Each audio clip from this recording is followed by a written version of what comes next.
It's the tragic death of a young performer, and now family, friends, and fans around the world are suffering the loss. In one social media post, Carter's mother writes, quote, "Why are the towels perfectly placed?" Do you regret ever getting involved in... I didn't have a choice. It got bad when I was about 15 years old. There's a bunch of videos that have recently resurfaced because of all these speculations and allegations about Diddy possibly being involved with Aaron Carter's passing. They're all involved in this, and they're trying to keep me there. They had cops come and check for a rope in my garage, saying I wanted to hang myself. Did you know that one Christmas, a famous music mogul broke down in jail with no one there to help him? In today's video, we uncover the shocking story of Sean Diddy Combs, a man who was once untouchable, now caught in a legal storm that could shake Hollywood to its core. Will reveal hidden evidence, leaked tapes, and explosive courtroom drama that links Diddy to serious scandals.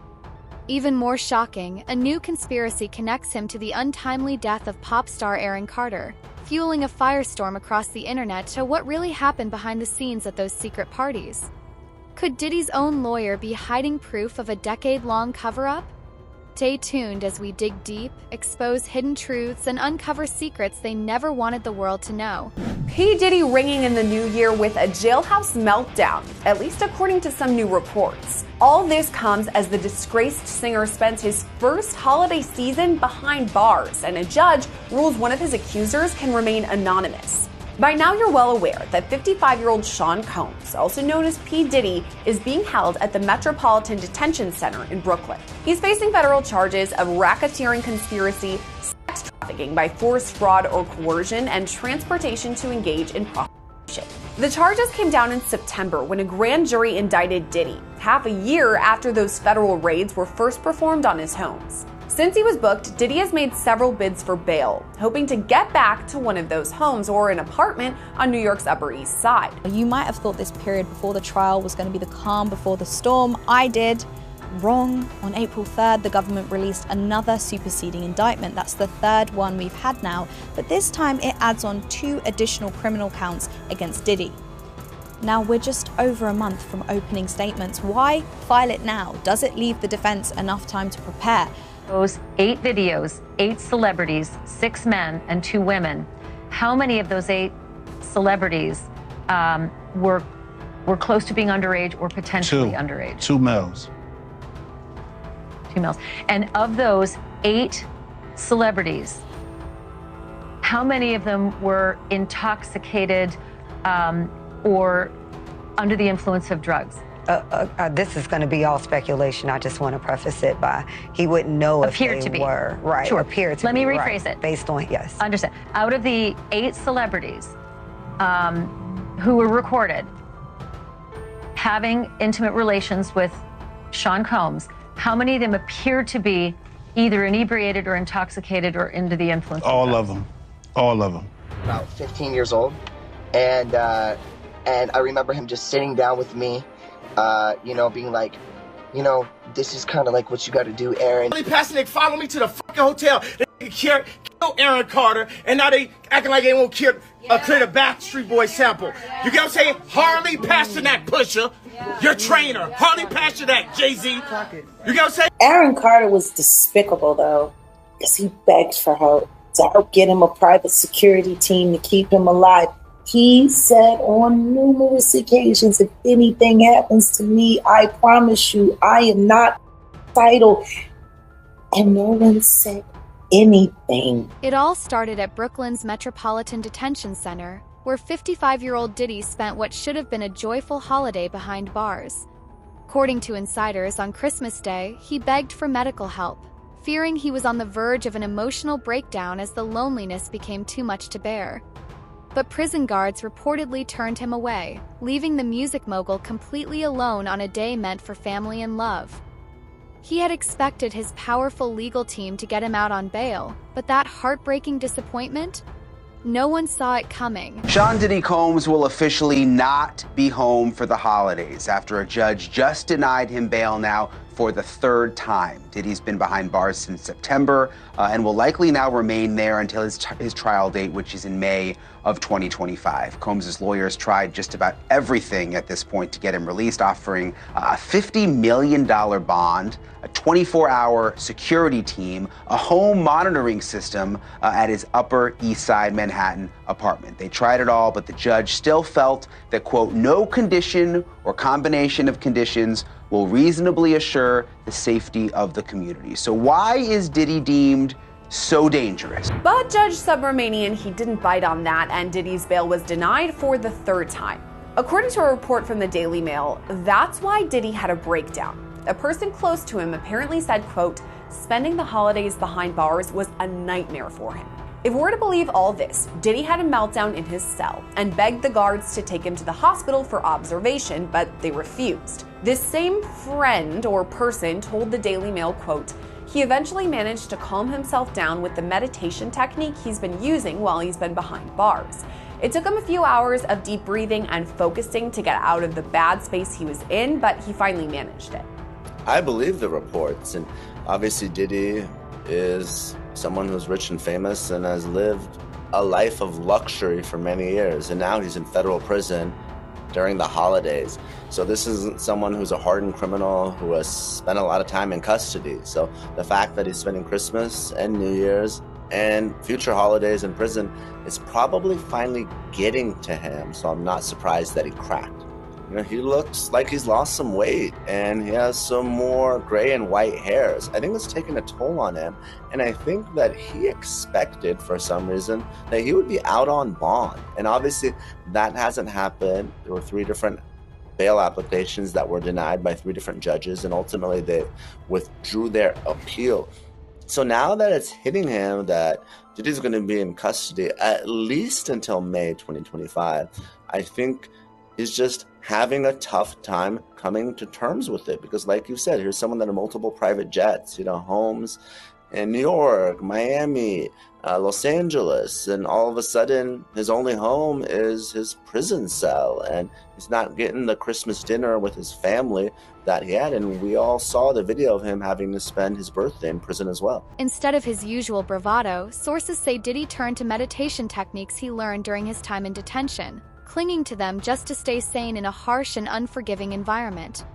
While his team claims he's tougher than ever, the image of a man once commanding stages, now reduced to a vulnerable soul in a cold jail cell, has everyone talking. This isn't the first time Diddy's mental health has come into question while he's been at MDC. When he first arrived, he was on suicide watch, which the U.S. Department of Justice National Institute of Corrections describes as supervisory precautions taken for suicidal inmates that require frequent observation. Diddy's suicide watch was only temporary, though. He was housed in a special protective unit of the jail after that for the first few weeks of his stay. But Diddy right now is in Gen Pop, meaning general population, the place where majority of the inmates stay. And that's where he apparently had this meltdown over the holidays, at least according to one source. And as Les Trent reports, the music mogul who once traveled by private jet to all those mansions is now in a jail that is notorious for its bad living conditions. Music mogul Sean Diddy Combs spent his first night behind bars inside a facility that is being called Hell on Earth. The Metropolitan Detention Center in Brooklyn is notorious for its appalling living conditions and rampant violence. How bad is it inside this federal lockup? There have been 2 murders, 4 suicides, and numerous stabbings and lockdowns in recent years. It's so out of control inside that 4 federal judges are reportedly refusing to send any more prisoners here. I spent the evening with him. I was with him until about 1 o'clock. His spirits are good. He's confident. He is dealing with this head on, the way he's dealt with every challenge in his life. And he's not guilty. He's innocent of these charges.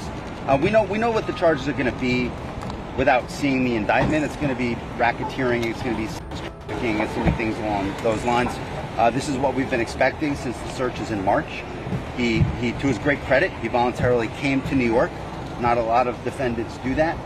He came to New York to basically engage the court system and started the case, and it'll start today. Well, honestly, Jesse, I feel like Diddy's appearance was probably the biggest story that happened inside that hearing. There was kind of an astonishing whoa when he walked inside that courtroom because he appeared noticeably grayer. I would even kind of equate it a little bit to Santa Claus, but he just appeared grayer. His hair was a lot whiter. Now, remember, the last time I was inside one of Diddy's hearings, that was back in December. We're in March, so that's just a 3-month time span of just that intense grayness. So either him being at MDC Brooklyn for this amount of time is weighing on him, this federal case is weighing on him, maybe even his fall from grace entirely is probably weighing on him, but he just looked visibly different. I will say, though, last time he appeared thinner. This time it seems like he did kind of pack on a little bit of pounds, and I don't say that in a disrespectful way. Then came the courtroom shocker.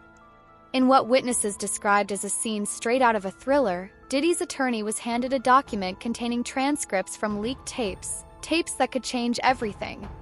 These recordings, reportedly obtained during a raid on Diddy's residence, allegedly capture wild, drug-fueled parties where he not only hosted outrageous freak-off events but also pressured guests into performing on camera. There are hundreds of hours of video and audio recordings of Diddy's illegal behavior. We now know this is what the feds were searching for on March 25th, when they executed search warrants at Diddy's homes in Los Angeles and Miami. At the time, we only speculated that investigators collected electronic evidence, but now we know for sure. According to the indictment against Diddy, investigators seized more than 1,000 bottles of baby oil and lubricant from his home. The court doc states these items were used in something referred to as FreakOFFS, which were elaborate and produced sex performances that Combs arranged, directed, masturbated during, and often electronically recorded. Yeah, we cottoned on pretty quick, didn't we, in that interview a few months ago that she was talking about something that might have been taped, or a lot of things that might have been taped and on video in his possession. Absolutely. You know, Tracy told us that her suspicion was that federal agents were specifically looking for video evidence, for digital evidence, whether that was flash drives, hard drives, you know, home security systems, those kinds of things. And we now know, after Combs's arrest and the indictment, that she was correct, that what they've discovered is video evidence.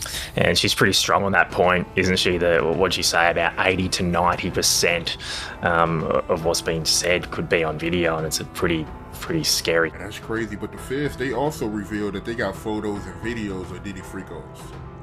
When they did that raid, you understand, what they did was, prior to the raid, they reviewed that civil lawsuit. And that civil lawsuit told, Cassie's civil lawsuit was LeRod had already did it. LeRod hadn't did his yet, did he? Did LeRod do his lawsuit before the raid or after the raid? Oh, before. Yeah, so what they did was they reviewed both of those civil lawsuits and found that there was some criminal activity in those lawsuits. Eyewitnesses say the moment the document was handed over, Diddy's attorney's expression shifted from shock to barely contained outrage.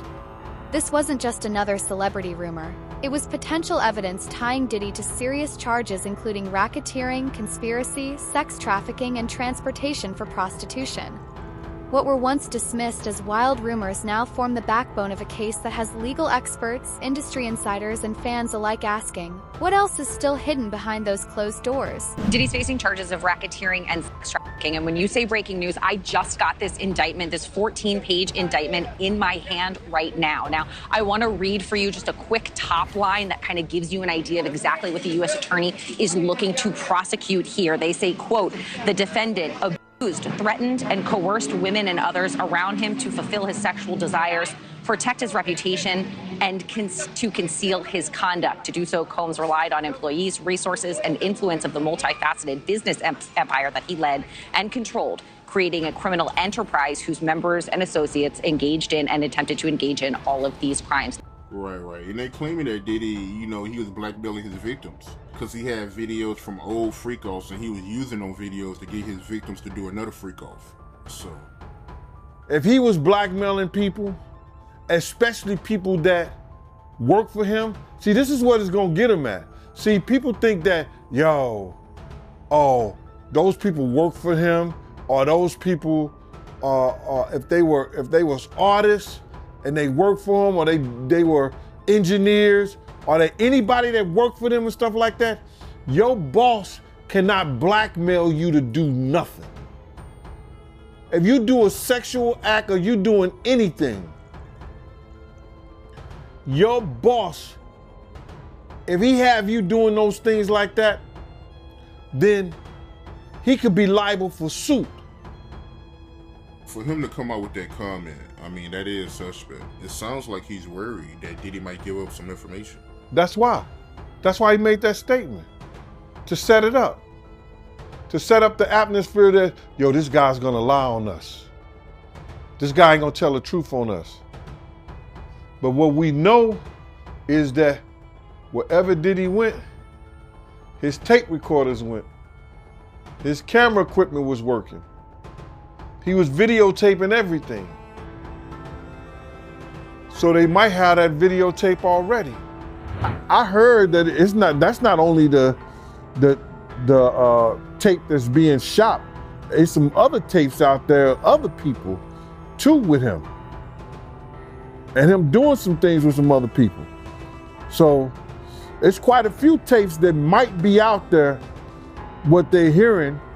And I don't want to see the tapes, but I want to know if they really true. Because if they got if they got some tapes out there and it's with some underage, whether it's celebrities or not, it's gonna be crazy, bro. It's gonna be real crazy. And they're gonna have to bring that to forefront because the prosecutor's gonna want those tapes. Adding another layer to this already tangled story, Diddy's legal team recently submitted a juror questionnaire packed with over 70 intense and deeply personal questions. Potential jurors were asked about their views on explicit sexual content, graphic images of violence, and the moral weight of having multiple sexual partners. While this may seem like standard legal prep, insiders say it's a strategic move, designed to brace the jury for the shocking footage at the heart of the so-called freak-off tapes. Sean Diddy Combs' defense team submitted a lengthy questionnaire for potential jurors ahead of the rapper's trial next month. In a letter sent to the judge, Combs' attorneys floated a questionnaire that asked detailed questions about adult situations and footage of real-life physical assault. And this comes after a judge ordered Combs' arraignment for 2 additional charges of sex trafficking and transportation to engage in prostitution. Combs is now facing a total of 5 federal charges. His trial is scheduled for early May. We now know some of the questions defense attorneys want to ask potential jurors in the Sean Diddy Combs trial. In a letter filed yesterday, Combs' attorney asked the judge to allow questions about sex, drugs, violence, including their own views on multiple sexual partners. Combs has pleaded not guilty to claims he committed sex trafficking and abuse for more than 2 decades. Jury selection starts May 5th. Ultimately, a real jury will decide the credibility of those witnesses, but first they must be selected. What the defense wants is people who are able to change their opinions. And you don't just ask somebody that because everybody says yes and half of them are lying. What you do is you say to them, is there ever anything in your life where you really believed something and somebody convinced you to change your mind? Tell me what it is. That's how you find the right juror. Madam Foreperson, will you stand, please? And will you read the verdict? Diddy has always maintained his innocence. Until his actual trial, this mock jury is set to deliver their verdict. We, the jury, in the above entitled action, find the defendant, Sean Diddy Combs. I saw that they're saying that the jury is going to be sequestered for when they receive their jury questionnaires and they go through and strike people out. So when they're sequestered, they all live in a house together? They can put them in a hotel, they can pay for it so nobody can get to them, so they're not at home, because one of the big things we don't want is we don't want undue influence to a juror. We don't want people contacting a juror. We don't want Diddy's team, we don't want the prosecutor, we don't want anybody running into them at the grocery store, at the 7-Eleven, like, so what do you think about Diddy?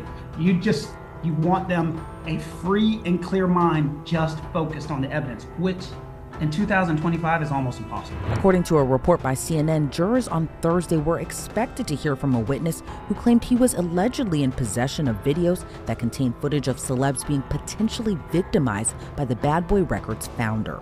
The witness, who reportedly hasn't filed any suits against Combs and is not claiming to be a victim of him, says he has information and evidence about sexual abuse and other misconduct by Combs, some of which allegedly involve celebrities. But according to the witness's attorney, Ariel Mitchell, who also represented two of Combs' accusers in their lawsuit against the mogul, she said her client was subpoenaed. According to another report, the witness told TMZ he was initially contacted by federal agents with the Department of Homeland Security. And he's previously done interviews claiming he's seen salacious videos of Diddy and his celebrity friends.